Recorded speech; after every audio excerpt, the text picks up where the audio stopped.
So on this though, before we wrap this up, our commenters every blue moon, and thank you for all you people who again hit that like, share, subscribe button. That's right. Thank all the people who leave us comments. We do appreciate them. Tells us kind of where to go, what's interesting, what's working, what's not working.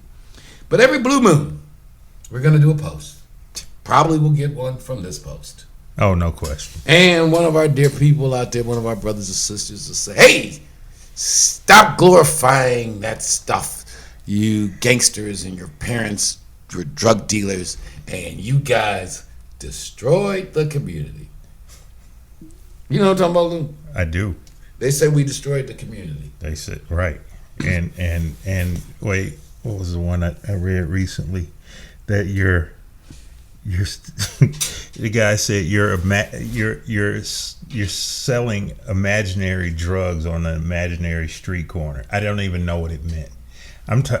Some of the most interesting comments. Well, I don't even get into them. I mean, like the people, and I be telling brother Eddie, like over there, like, man, you can't take all that stuff serious. I mean, like, so anybody who like, if you don't know or doubt, like the level at which our families were involved in this shit, it's nothing more. I mean, because this is all documented. We're not telling you what we think or say. This is what your government says. These are the people that the federal government said did these things at such a level. All of this stuff has been adjudicated and litigated.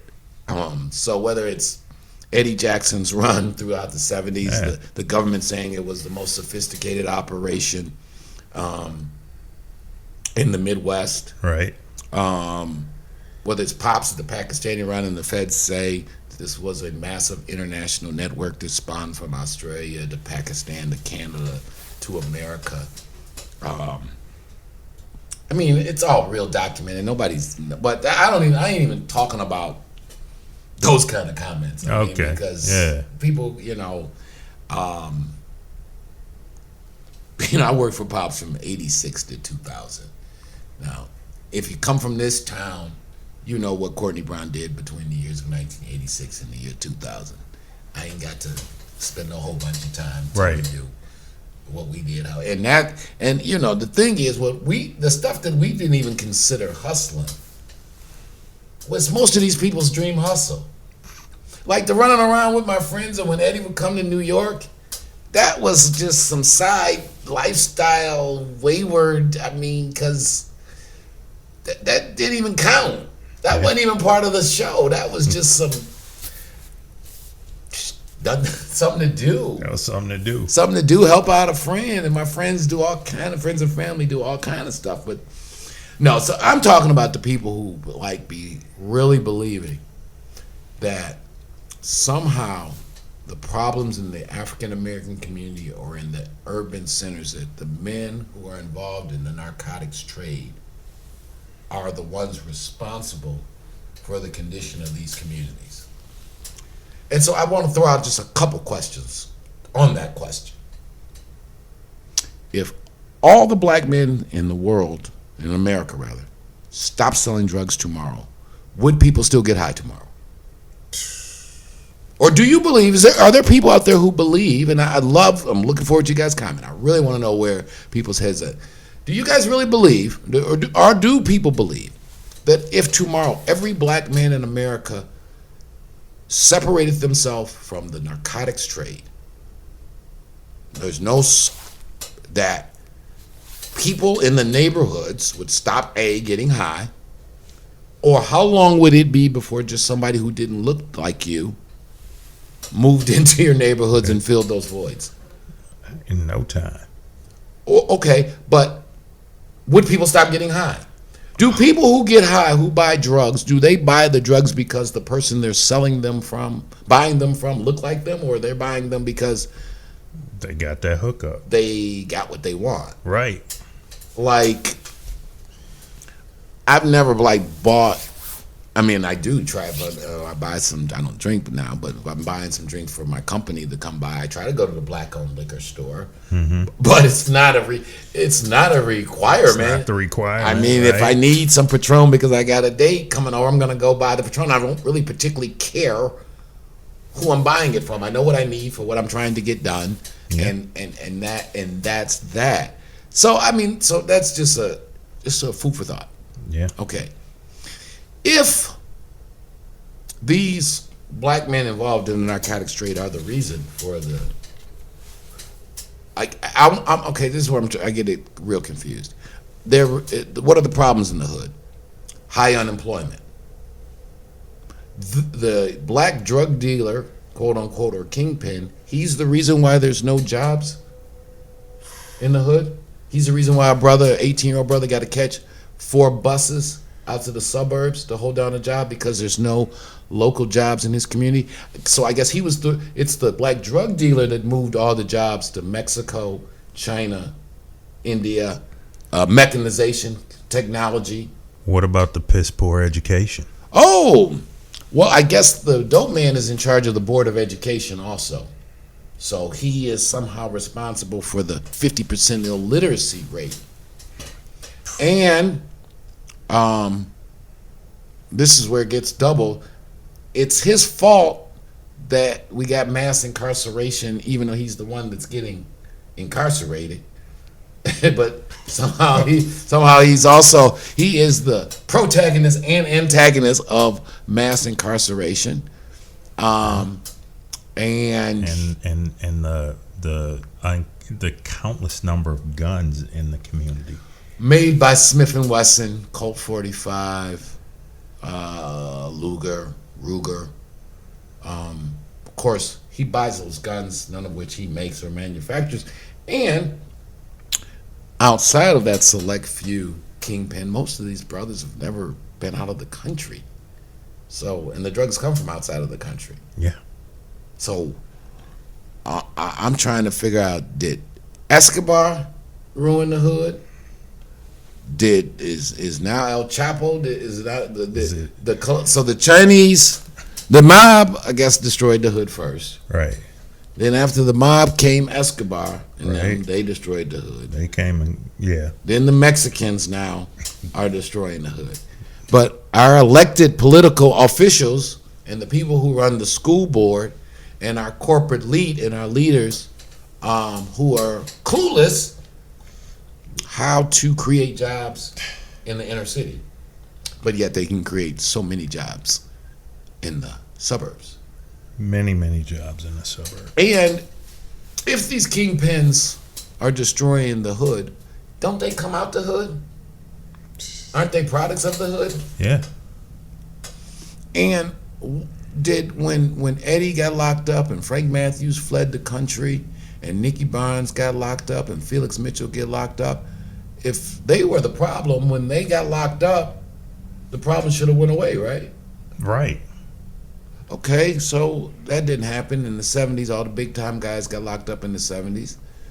What did that lead to? Oh, the crap epidemic and young people getting involved in the streets in the 80s. Okay, well, Butch Jones got locked up. WW dead. People's dead. You got the big crews out of New York. You had Alpo and Rich Porter and AZ and Kevin Childs and that crew. They either all RIP or had to go sit down. You had the big crews out. You had Freeway Ricky and that crew out of L.A. Right. Down in Miami, Convertible Bird, and that crew. Every city had its crews. So when you locked up all of them, the crack should have disappeared too. Oh, but no. Actually, more crack. Okay. Well, then it wasn't. We didn't still haven't locked up enough to save the neighborhood. Right. Oh, so then because Meech and T came along. Oh. See. Okay. All right. Well, shit. Meech and T been locked up. Meech been locked up 15, 16 years now. T did 15, 14 years. So I would have assumed that with BMF gone, there would be less drugs on the street, right? That would be the assumption. But, because now we got Oxycontin, Yeah. Percocets, Ooh. Xanax. So what's the Not syrup? not the Purdue. Not the Purdue. Scissor. You get the scissor ups, and AstraZeneca. And They may my- help. Just, but they don't get claimed. They don't get bothered with destroying the hood. No. Budweiser, LVHM, those are Louis Vuitton, Hennessy, Moet. More people gonna die related to alcohol-related deaths than cocaine, heroin, and marijuana combined. Cancer from tobacco. Philip Morris. Hello. Wait a minute. Where's my pack? If I had the pack, I'd read it because it's gonna tell me by smoking this, even though I can buy it and pay taxes on it, they tell me that smoking this is bad for my health. Yeah. Mm-hmm. I spent a significant amount of time in Canada, and their packs of cigarettes literally have like pictures of open teeth with decay and body parts all messed up from cigarette smoke. But yet it's for sale. But it is for sale, and I don't see. I don't see it. I mean, so this is my spit on it, fam. You know, I'm not trying to make mockery. I understand. For real, all jokes aside, no African American family has not. 99% of African American families have been touched by the scourge of drug addiction, and the impact that it has had on our community, family structure, crime, all of the above. I am not naive, nor do I attempt to make light of that. It has affected the dope man's family and the non-dope man's family, because that's life, and people are people, and people will practice vice. People will drink, and some people that drink are going to become alcoholics. Some people that gamble are going to become degenerate gamblers. Some people who get exposed to certain types of narcotics are going to become addicts. It is a disease, in my opinion, and many other people's opinion. Agreed. It is not a moral deficiency. Drug addiction and alcoholism are diseases, and they should be treated as such, not criminalized. To quote Frank Wright in The King of New York, we were just businessmen, you know, in that life. You know, nobody wanted. First of all, nobody pushes dope. Bad word that came out, the dope pusher. No one pushes dope. You don't know. I mean, if you really know the block, you don't even know how many times the average guy on the block who hustling, or people even up the food chain are having conversations with people saying, hey man, you need to go to treatment. You need to slow it down. Yeah. You should stop behaving like this way. Yeah. Right? Nobody likes to see people's lives destroyed. But just like if you got a mutual fund or a 401k, your money's invested in tobacco and alcohol. Are you part of that, or are you just a person being a businessman and having stock in RJ Reynolds and Philip Morris and LVHM and Louis Vuitton, Hennessy, Moet, and Budweiser and Patron, and those are good stocks to own because it's America. It's America. And many other great fortunes in America have been made off of vice. Women are going to sell their body, and men are going to buy and pay for sex. It goes back to the earliest times. And I just, you know, it does not bother me because everybody is entitled to their opinion. I would just like to bring some perspective on it because it was some of that villainizing and lack of understanding of really what's going on, why people use drugs, why there is drug abuse, why are we continuing to criminalize what is truly a disease, why in places like Europe and Holland and Amsterdam and London and many places in the world, if you travel, no one's going to jail for getting high. And I'll finish up on this one. If they wanted to put the dope man out of business, all they got to do is legalize it. Okay? If you want to put all the dope men out of business, try to be a moonshiner now. Try to compete against the corporate alcohol business. Ooh-wee. Try to be a bootleg tobacco.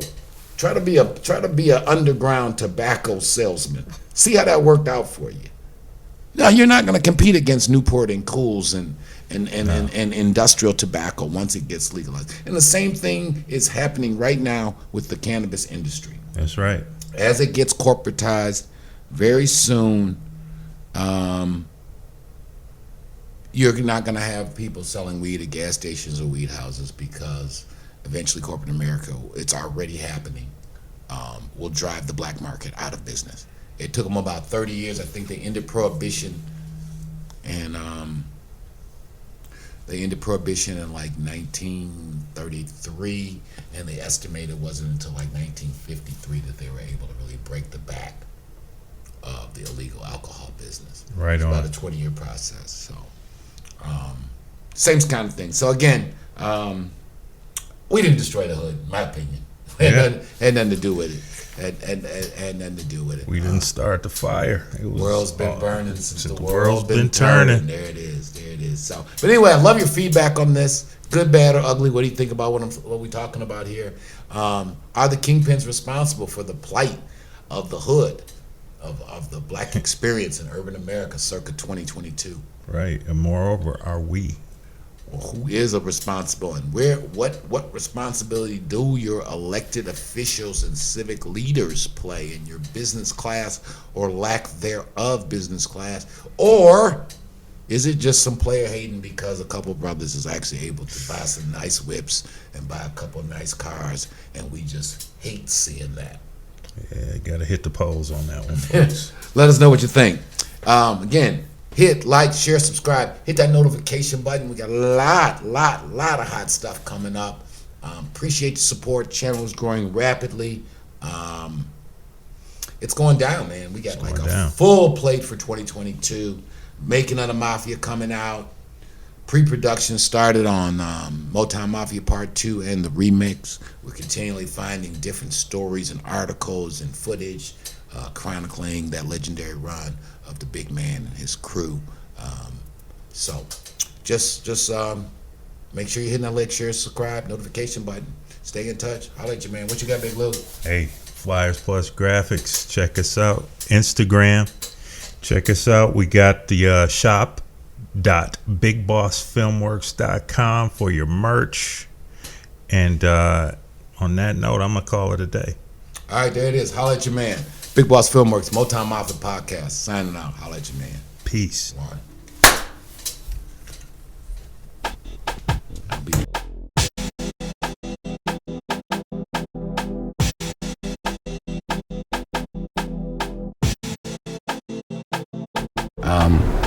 It was just time to really tell a great untold Detroit story, because it kind of covers Detroit at its zenith. Very interesting story. We decided that we were going to make a movie. All right, Rich Rossi with you with Motown Mafia. I'm with Courtney. Louis Stevens, Courtney Brown. Courtney Brown Jr. And Alan Al Prophet Bradley. And this is an entrepreneurial, inspirational story too, because again, you know, I'm a real estate retail guy. You know, that's what my skill set is. But I'm a businessman, so I was like, you know, we're gonna do it. You know, sometimes when you got a dream, you won't have all the answers on how you're gonna do what you're gonna do. What made this one unique was not so much the crime, but the intertwining with Detroit's history and the Motown era and kind of the economic decline of Detroit. And it's really the story of a family. And from some perspectives, it's has a happy ending, like you said. For others, it didn't have a happy ending. Right.